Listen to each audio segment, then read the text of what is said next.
We're back for another episode. I see you've brought a lot of things. I'd like to start off, what's on your wrist today?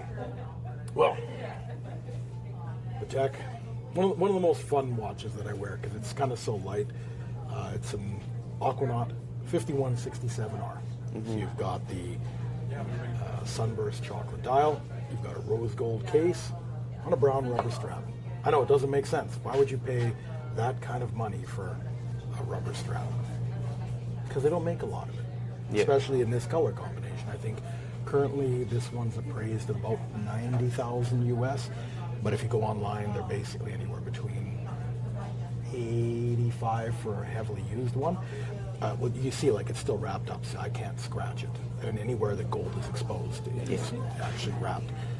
So anywhere from about 85 US all the way up to about 125 US if it's this year's issue and never worn. I just find it's a really fun watch to wear. We take it out of the collection, wear it occasionally. It wears nice with, especially against black. So. And I seem to wear black a lot. So yeah, we got that covered. Nice. Attack Aquanaut 5167R. Yeah. And if you remember your codes, R stands for rose gold. There you go. Learning something every time. And then you've got a plethora of other items here.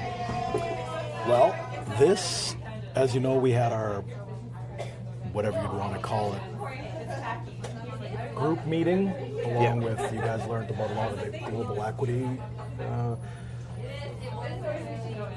involvement that we have. Yep. So I have a lot of precious metals, a lot of watches. This is there was quite a bit more on the weekend. This was just because it's time for you to pick your first piece. Yeah. Your first high-end piece. I figured, brought a couple examples there, also in precious metal. And then we have other forms of collectible precious metal that are the perfect example of how assets gain equity, whereas currency goes backwards. Where would you like to start? I think you know what most of this is. I know what most of it is. I think what the audience would like is the collectible items on the top there, just to understand like the stages. Okay. All right. That's actually a really good one. So we'll start with the least valuable out of all of it. So what this is in 2006. You can read on the back. 10,000 of these 1 ounce. This is issue number 355. We actually bought a couple hundred of these. And it's 2006, $100 worth of silver proof.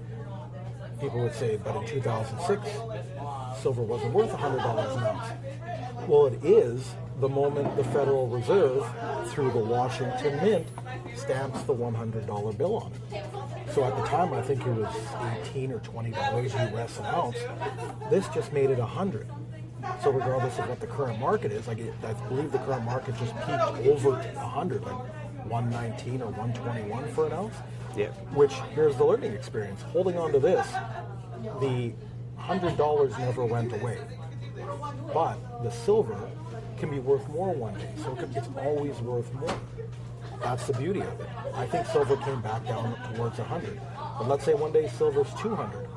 This can be traded for $200 if you want currency. So this wasn't bought as an investment. This was bought to offset inflation. It's always worth the current market value, whether what's been printed on it and minted legally, or the value of the metal underneath. Whichever one goes up the most is what you cash in. Yeah. So I don't know if the camera can pick it up. It's nice and shiny. Yeah. We'll take it one step further.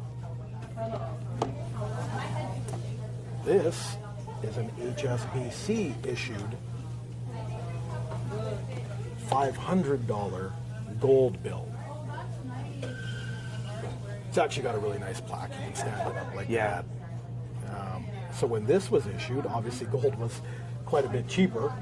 This is a full gold ounce, but it's got 500 US written on it. I think it's US. Yes. Ooh, pretty. Anyways, so what does that mean? That means at any given point, at minimum, it's worth $500, which is what you paid for it at the time. But gold just went up to $5,600 an ounce. So that's 11 times its value since this was acquired. If you just held on to the $500 that you paid for this 20, 25 years ago, that $500 would only have about $180 worth of buying power now. Talk about the devaluation of currency. Time does that to currency. So why would you hold on to the money? This, if anything, let's say it didn't even go up 11 times, would always offset inflation. That's a safe savings. It's not an investment. That's what most people don't get. Investing is when you put money in, continually putting money in, averaging down, averaging up, long term. Let's say it's a stock market or house. That's your investment. This type of thing is to offset inflationary devaluing of currency. Yep. I don't think a lot of people get that, but the difference is you need to know when you're trying to build out your future. You're fighting inflation. You're not fighting growth, because inflation's what makes what you have worth less. You want to be worth more in the future. See, if you're growing at 5% a year, but inflation is 7%, you're going backwards 2% a year.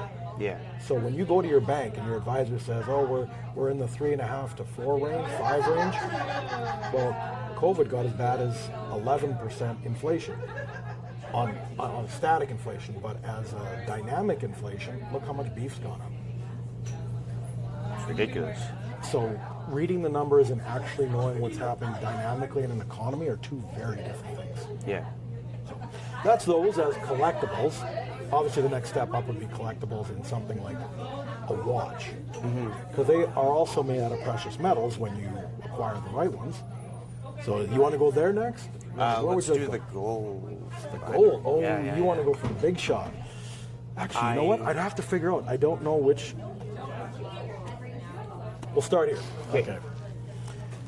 So as you know, we hedged our bets for the membership against gold. So everybody's membership dues, we wanted to show what it could grow.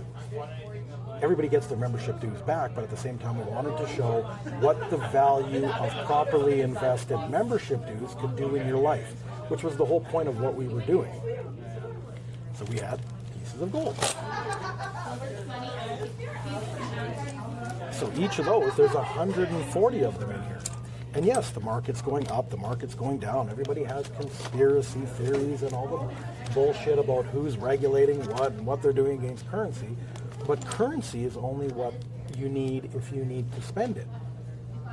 It's funny how all the conspiracy people swear they know what they're talking about, but they don't even understand that when they go to work the next day. And I'm not saying don't go to work. The system needs employees, salaries, hourly wages. But you only need money if you need to buy things that money get you. So if you need to buy food, you need to work to get the money to trade for the food. But what if you've built your life like a wealthy dude where you don't need to buy food because you own the farms? You don't need to buy a car because the corporation owns it. You don't need to pay a mortgage, or you pay a slightly lower mortgage because your business owns it. This proves you don't need currency, because I can borrow against the value here. And I think a lot of people don't understand is, we've discussed this before, we have divisions that both mine, refine, and assay precious metals. It costs less than $100 US to pull an ounce of gold out of a high yield gold mine. Now, I guess we should break it in. What's high yield and low yield mining? In the gold standard, we'll call it, low yield is when per ton there's 3.5 or less ounces per ton. High yield, which is what you're hoping, a lot of heavy veining, is 8 or more ounces per ton. So that's just high and low yield. So in a moderate to high yield one, every time you put that bucket in the ground and pull out a ton of material, you're hoping to get that 8 ounces, 10 ounces, 12 ounces. So to actually pull it out of the ground with all the costs to set up and everything, is less than 100 US. And then once you refine it, bring it to a refinery, you have to set up the whole system, it's still less than $1,000 an ounce. It's currently $5,600 an ounce. So you get over 5 times the value trading it in at this point. So how can currency be real?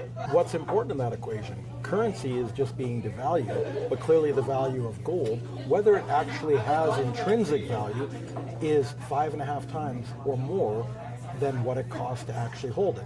So let's talk about an even bigger play. When those high yield mines, let's say 20 years ago, were pulling it out of the ground, that was when gold was $1,000 or $1,200 an ounce. Labor costs were lower, so depending on which country you were doing it, it was worth pulling it out. But when they started getting rid of all the high yield reserves and there was only low yield remaining, they shut the mines down because you have to pay your environmentals, your liabilities, all your millions worth of insurance. So at $1,000 to $14,000 or $1,400 an ounce, it wasn't worth it to keep operating the mine, and they didn't want to pay to hold it. So they would sell it for pennies on the dollar because they've already made their tens of millions, hundreds of millions, billions of dollars. So all those mines were left with gold in them. Insert an equity group that buys up those mines, and now that gold is 5 times more, even though all that's left is a low yield mine, we're still happy to pull 3 ounces out per ton.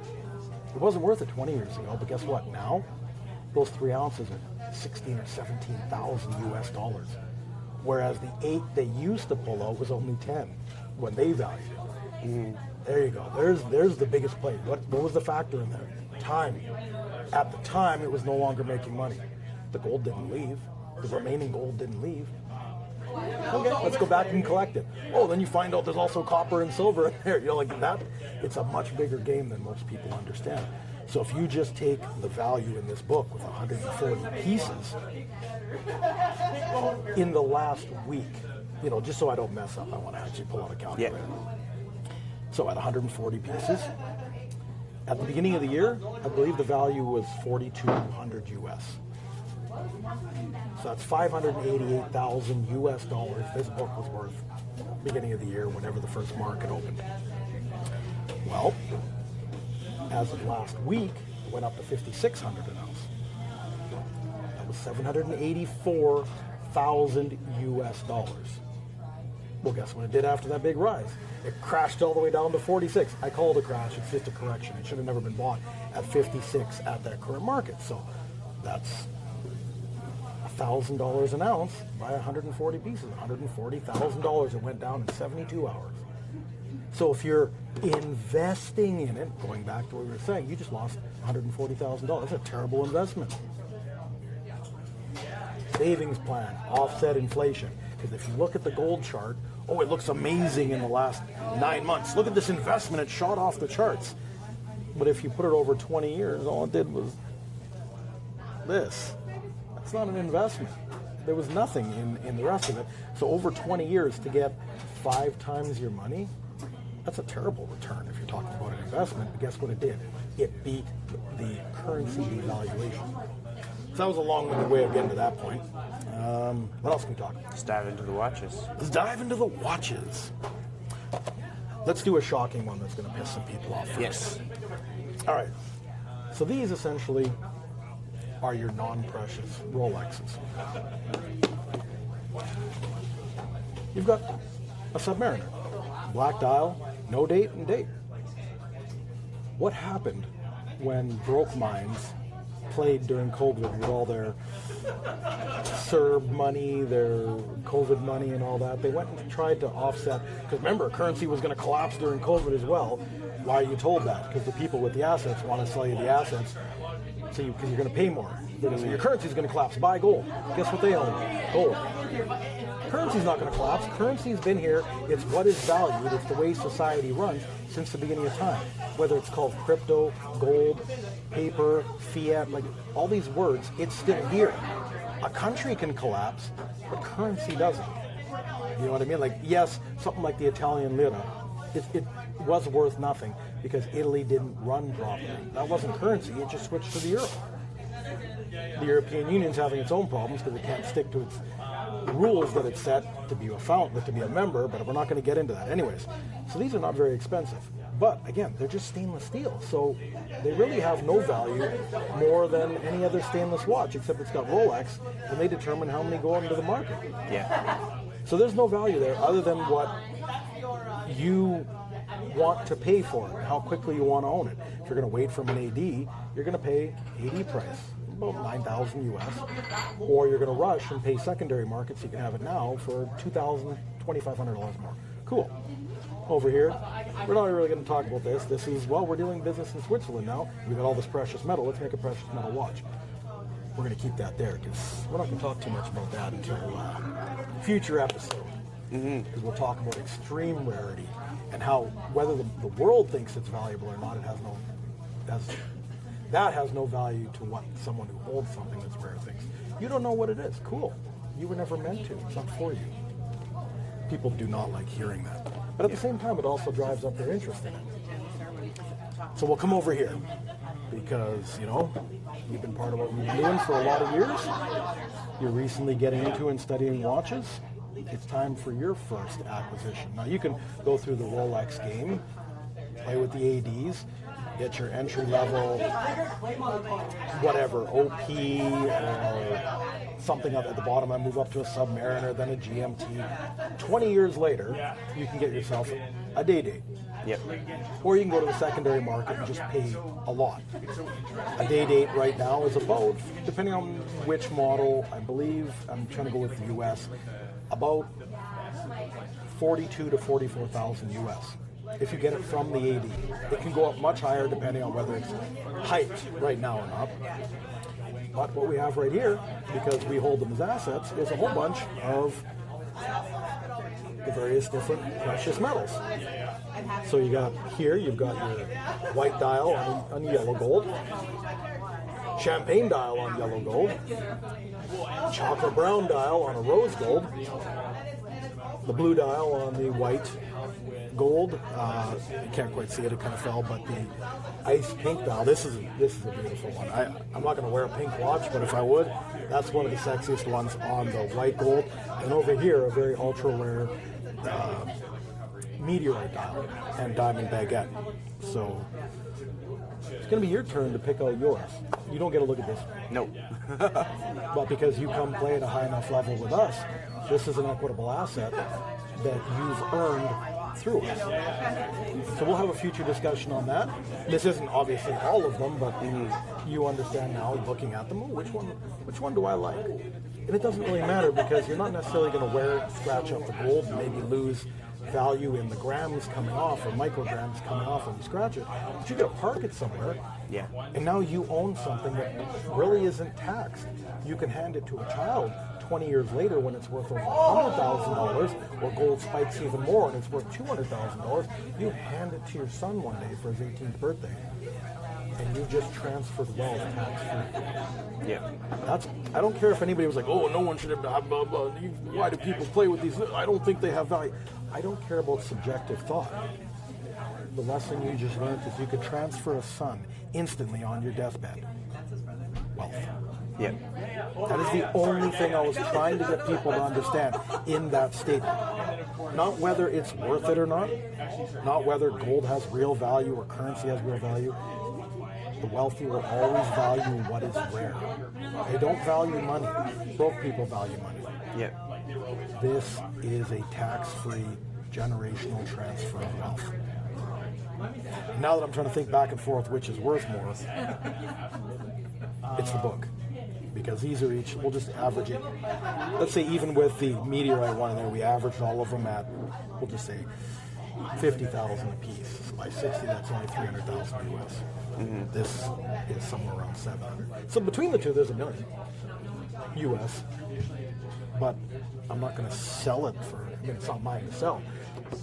They all belong to people. But it's nice to know that in a pinch, you have all that accessible. Try pulling $1 million out of the bank any day. Won't happen. But I can go buy a car with one of those to someone who has the car that I want and values something ultra rare. Yep. So where was the point of money in there? The money value is just how you get something appraised. What if I don't want the currency? You know, during COVID, where a lot of economies were collapsing, you could only take $1,000 out of the bank a day. So what did being a millionaire mean? Nothing. Yeah. But even if you're willing to take a lower price, you have one of those, there's always a wealthy person who will give you what you want in trade for an asset. Learn the ways of the wealthy. They're there to give you an example. Don't just get mad at them because you don't understand. Yeah. But it worked.